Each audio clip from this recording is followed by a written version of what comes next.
अस्सलाम वालेकुम स्टूडेंट्स। क्या हाल चाल है? ठीक है।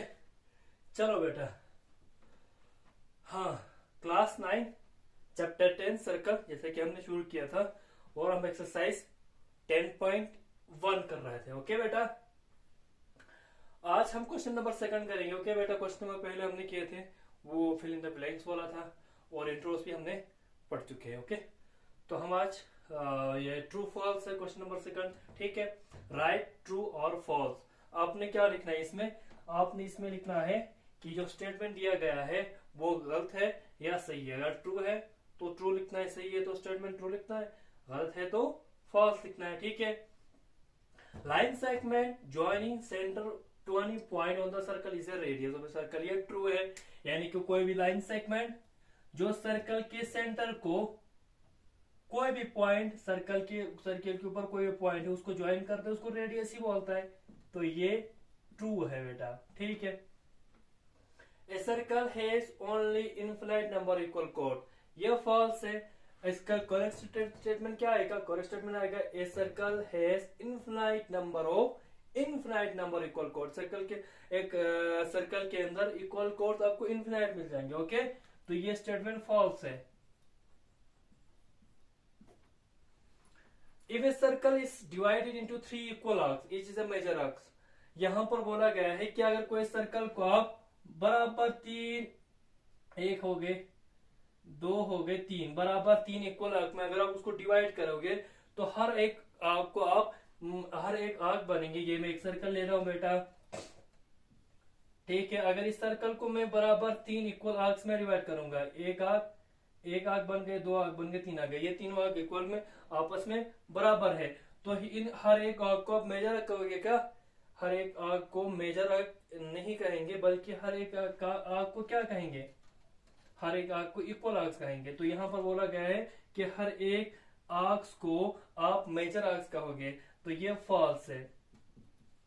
अगर इक्वल है तो सबको इक्वल आग्स ही बोलेंगे, इसमें कोई बड़ा कोई माइनर कोई मेजर नहीं होता है। Sector is the region between the code and it's corresponding arc. Sector वो रीजन होता है जो कोई भी code and the corresponding arc, between the arc होना चाहिए। एक minute,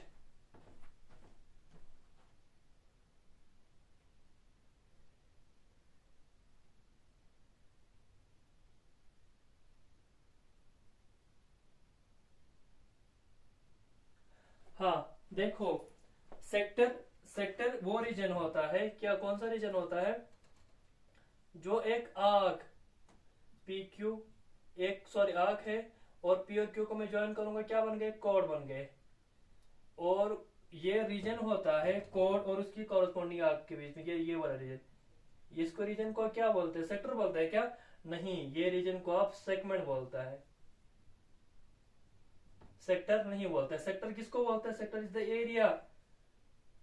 area between any arc and the radii passing through the end points of the arc. ठीक है, ये होता है सेक्टर। यानी कि सेक्टर क्या होता है? एक आर्क और रेडियाई के बीच में जो रीजन होता है, जो एरिया होता है, और ये वो रेडियाई इस आर्क के एंड पॉइंट से पास होके जाता है। ठीक है, तो जो एरिया बनते हैं इसके बीच में जो रीजन होता है उसको बोलते हैं sector. Sector is the region या area between any arc and the radii passing through end points of the arc. तो ये सेक्टर होता है। सेक्टर का डिफिनेशन ये है। तो ये जो डिफिनेशन दिया गया है region between the arc and it's corresponding arc, दरअसल ये सेगमेंट का दिया गया है। तो ये सेक्टर का रीजन यानी सेगमेंट के जगह यहाँ पर सेक्टर लिखा गया है। दरअसल यहाँ पर क्या होना चाहिए? सेगमेंट होना चाहिए। सेक्टर कौन सा होता है? सेक्टर वो रीजन होता है जो आर्क और रेडियाई के बीच में होता है, रेडियाई आर्क के एंड पॉइंट से पास होके जाता है। ठीक है, तो sector is a region between the code and it's corresponding arc. Sector वो रीजन होता है जो आर्क और कोड और कॉरस्पॉन्डिंग आर्क के बीच में होता है। तो ये गलत स्टेटमेंट है, ये इसका सही स्टेटमेंट होना चाहिए सेगमेंट। ठीक है, सेगमेंट रीजन होता है वो रीजन होता है जो कोड और उसके कॉरस्पॉन्डिंग आर्क के बीच में जो रीजन होता है उसको सेगमेंट बोलते हैं, सेक्टर नहीं बोलते। तो ये फॉल्स है। ठीक है, तो इसके बाद a circle is A plain region. Circle एक प्लेन रीजन है। ठीक है, एक प्लेन है, ये बोर्ड का फेस प्लेन है तो इस पर एक सर्कल में ड्रा कर सकता हूं। तो सर्कल दरअसल एक प्लेन फिगर ही है। सही है, टी मीन्स ट्रू। ओके बेटा, ठीक है, इसी के साथ आपका एक्सरसाइज 10.1 खत्म होता है बेटा, ठीक है। चलो, आपका एक्सरसाइज 10.1 खत्म हो गए, ठीक है। हम इसके बाद हम करेंगे एक्सरसाइज 10.2 करेंगे, लेकिन 10.2 से पहले, एक्सरसाइज 10.2 से पहले कुछ आप इंफॉर्मेशन या कुछ इंपॉर्टेंट फैक्ट्स के बारे में आज हम पढ़ेंगे, ओके बेटा। कुछ चीजें पढ़ाएंगे उस एक्सरसाइज से पहले, वो चीजें बाद में एक्सरसाइज में हमें काम आएगा, ओके। चलो मैं इसको मिटाऊंगा।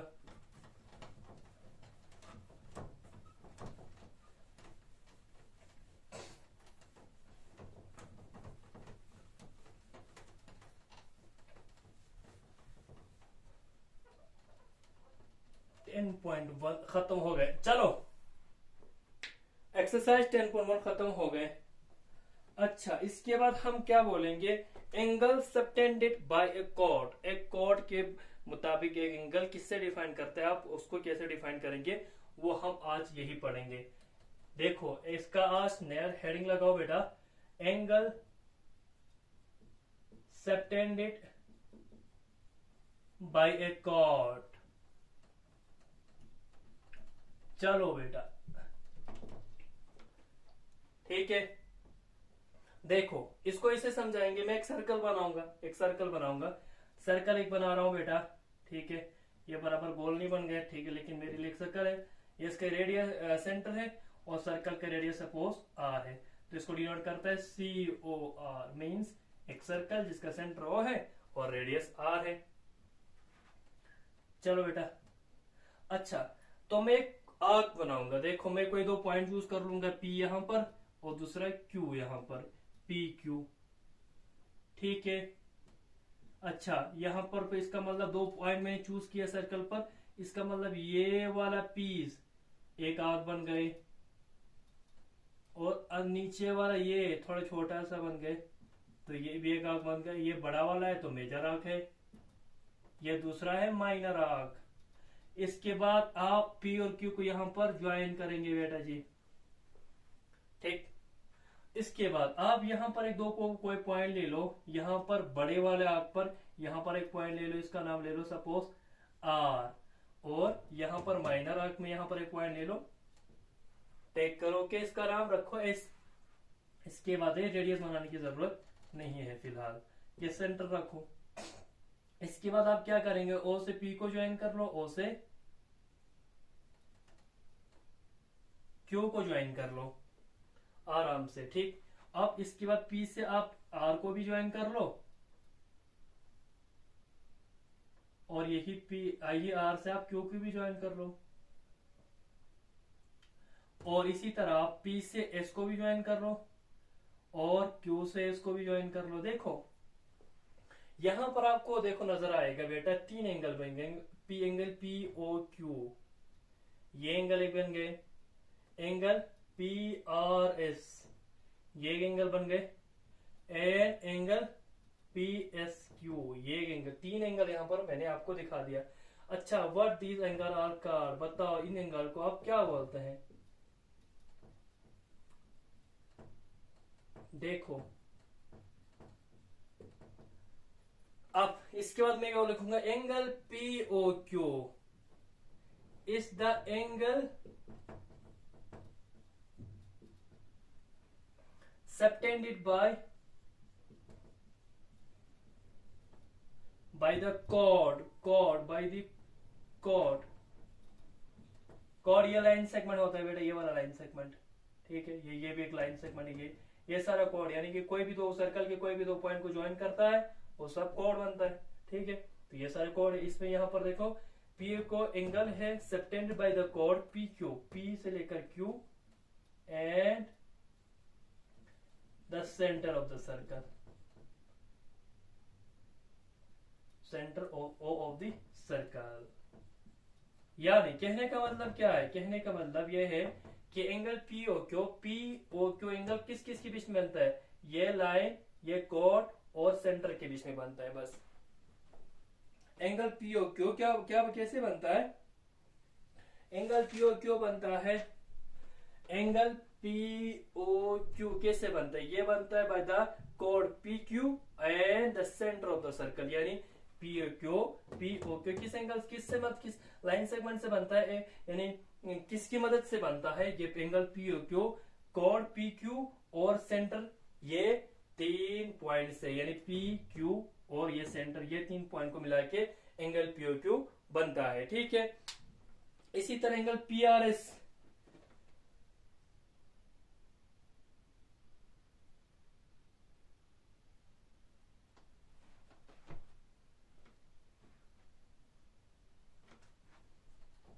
यहाँ पर एंड से बेटर रहेगा बेटा एट द लिखो।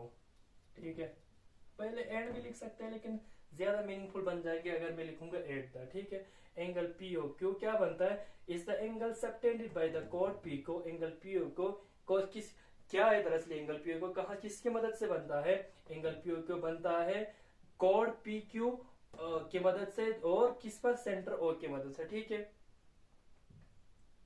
यानी कि angle P O Q subtend किया गया by the chord P Q at the centre of the circle. यानी ये angle P O Q P Q और ओ ये पॉइंट सेंटर से के ये 3 पॉइंट की मदद से बनता है। इसी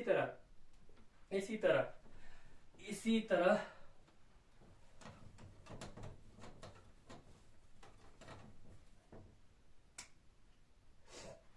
angle P R S is the angle subtended by the chord PQ at the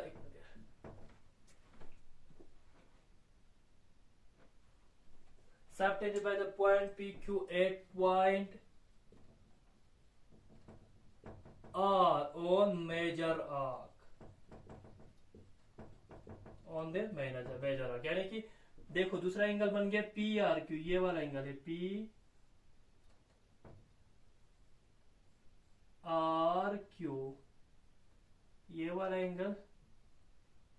ठीक है, पी आर क्यू किससे बनता है कॉर्ड पी क्यू और आर से बस। यानी कि P R Q is angle subtended by P R को जो एंगल बना है वो कॉर्ड पी क्यू और आर से बना है और आर ये आर पॉइंट कहाँ है मेजर आर्क पे है। ठीक है, पॉइंट आर मेजर आर्क पे सर्कल के मेजर आर्क पे। इसी तरह angle P S Q is the angle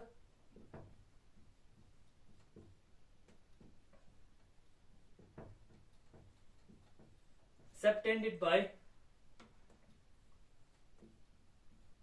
the chord P Q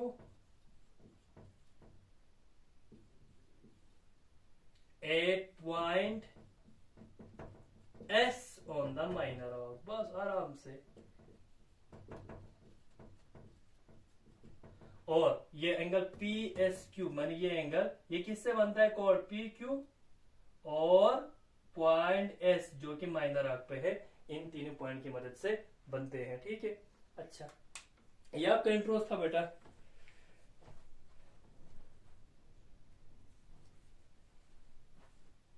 अच्छा बेटा, ठीक है, इसके बाद एक थ्योरम है दो थ्योरम करने के बाद है इंशाल्लाह इसके बाद हम करेंगे एक्सरसाइज 10.2 कर लेंगे। ओके, तो आज के लिए इतना काफी है। यहाँ पर कुछ ज्यादा नहीं था, आप थोड़ा कंफ्यूज होंगे कि ये दरअसल ये क्या पढ़ाया गया, ये क्या इंट्रो था क्या, ये कुछ भी नहीं था, ऐसे ये फुजूल था। नहीं, ऐसे बात नहीं है। यहाँ पर मैं आपको ये एंगल सबटेंडेड बाय कॉर्ड एक कॉर्ड की मदद से एंगल कैसे बनते वो समझा रहा था बस, और कुछ नहीं था। मैं दरअसल क्या कर रहा था आपको क्या समझाने की कोशिश कर रहा था कि कॉर्ड की मदद से एंगल कैसे बनते हैं वो आपको सिखा रहा था। उसको मैंने कैसे सिखाया, उसको मैंने ये लिया कि एक सर्कल ले लिया जी और इसका सेंटर सपोज ओ किया और कोई भी 2 पॉइंट चूज कर लिया पी क्यू और ये वाला माइनर आर्क बनता है ऊपर वाला मेजर आर्क बनता है। ओके, इसके बाद क्या करता है बेटा मैंने पी क्यू को ज्वाइन कर लिया तो एक कॉर्ड बन गया, क्योंकि सर्कल की कोई भी दो एक लाइन सेगमेंट जो सर्कल की कोई भी 2 पॉइंट को अगर ज्वाइन करता है तो एक कॉर्ड बनता है। तो इसके बाद मैंने ओ से पी को ज्वाइन कर लिया और ओ से क्यू को भी ज्वाइन कर लिया कि दो यहाँ पर जो एंगल बन गए ये एंगल सबटेंडेड बाय एक कॉर्ड है। यहाँ पर कॉर्ड ये P O Q angle P O Q जो एंगल बना है ये कॉर्ड की मदद से बना है और यहाँ पर कॉर्ड आपका क्या है पी क्यू। ठीक है, और पी क्यू कॉर्ड से बना है किसके साथ एट सेंटर ओ पर। यानी कोड PQ के साथ मदद से एंगल बना है, कहां पर बना है, सेंटर O पे बना है। इसी तरह मैंने एक पॉइंट ले लिया यहाँ पर R करके, यार पॉइंट को आपने P से जोड़ा, यार पॉइंट को Q से जोड़ा, यहाँ पर जो एंगल बन गए ये भी कोड PQ की मदद से बन गए, ये एंगल भी कोड PQ की मदद से बन गए। कहां पर बन गए, 8 पॉइंट S R, ये पॉइंट R कहां पर है, मेजर आर्क पे है, ठीक है। इसी तरह मैंने एक पॉइंट ले लिया S, ठीक है। इसके बाद मैंने P को S से ज्वाइन कर लिया, Q को S से ज्वाइन कर लिया, तो यहाँ पर जो एंगल बन गए ये भी एंगल इस कोड PQ की मदद से बन गए। ये एंगल जो S पे बन गया वो किसकी मदद से बन गए, कोड PQ की मदद से बन गए। जो एंगल जो S पे बन गए वो कोड PQ की मदद से बन गए। हाँ, और कहां बन गए, S पॉइंट पे बन गए। ये S पॉइंट कहां है, आपके सर्कल के माइनर आर्क पे है। बस यही आपका था। इसके बाद इंशाल्लाह कल हम वो 2 थ्योरम्स करेंगे इंशाल्लाह। इसके बाद हम एक्सरसाइज भी स्टार्ट करेंगे। ओके, आज के लिए इतना काफी है। तब तक खुश रहो, आबाद रहो, खुदा हाफिज एंड ईद मुबारक इन एडवांस। थैंक यू बेटा।